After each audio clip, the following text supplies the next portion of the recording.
Good morning. তো এখন good morning নয়, এখন বাজে দুপুর 2টো। তো এখন যাচ্ছি আমি পার্লারে। আর কি করতে, তো চলো একটু চুলটাকে একটু মানে মানুষের মতন মানুষ করতে যাচ্ছি। তো আমার চুলটা তো দেখতে পাচ্ছি এরকম কোঁচকানো, তো এটাকে একটু ঠিকঠাক করবো। তো চলো ওখানে গিয়ে তোমাদের সঙ্গে দেখা হচ্ছে।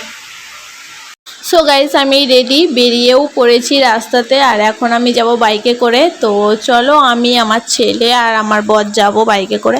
তো আমার বর আমাদেরকে দিয়ে চলে আসবে। আর এই যে বলতে বলতে চলেও যাচ্ছি বাইকে করে এখন। আর এই যে পার্লারটা দেখছো, এই পার্লারেই করব। তো চলো, আমার বোনও এখানে এসেছে। তো আমি, আমার বোন, আমরা থাকবো। আর আমার হাজব্যান্ড চলে গেছে, আবার আনতে আসবে। তো চলো ভেতরে গিয়ে দেখা যাক কি হবে না হবে। তো তোমরা দেখতে থাকো। আর এখানে দেখছো আমাকে এখন চুলটাকে একটু শ্যাম্পু করিয়ে দেবে, কারণ আমি শ্যাম্পু করে এসেছি, আবারও শ্যাম্পু করিয়ে দেবে আর ভালো করে ধুয়ে দেবে। এই যে এখন রেডি, তো শ্যাম্পু করাচ্ছে। আর এখানে এখন কতক্ষণ থাকতে হবে কি জানি, অনেক সময় লাগবে বলেই দিয়েছে যে 4 ঘন্টা 4.5 ঘন্টার মতন সময় লাগবে।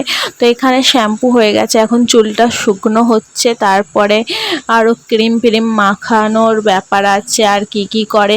আর হ্যাঁ, এই যে চুল স্মুদলিংয়ের সঙ্গে ভুরু প্লাক আর তোমার ফেসিয়াল ফি আছে, তো সেইগুলোও হবে। এখন চুলটাকে আগে শুকনো করিয়ে নিচ্ছে, তারপরে ফেসিয়াল হবে। আর বলতে বলতে এই যে আমার ফেসিয়াল করাও রেডি, মানে স্টার্ট করে দিয়েছে।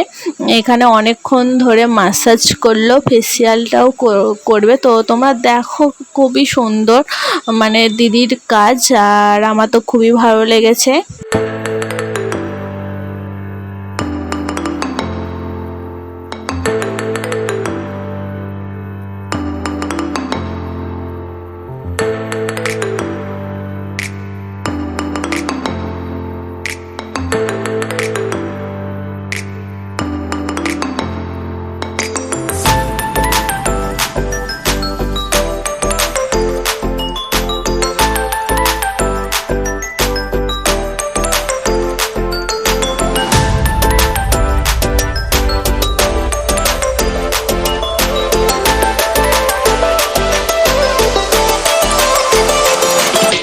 পার্লার থেকে। আর এই যে চুলটা দেখছো কেমন লাগছে কমেন্ট করে জানাও। আর এই যে 3টে দিন এখন চুলে এইভাবেই করে রাখতে হবে, মানে খুলে রাখতে হবে, একটু জল ফল ঠেকানো যাবে না, আর পেছনেও করা যাবে না, এইভাবেই রাখতে হবে।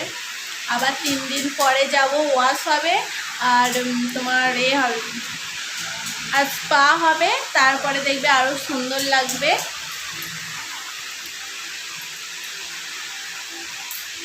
শেষ এন্ড করছি, তো বাই।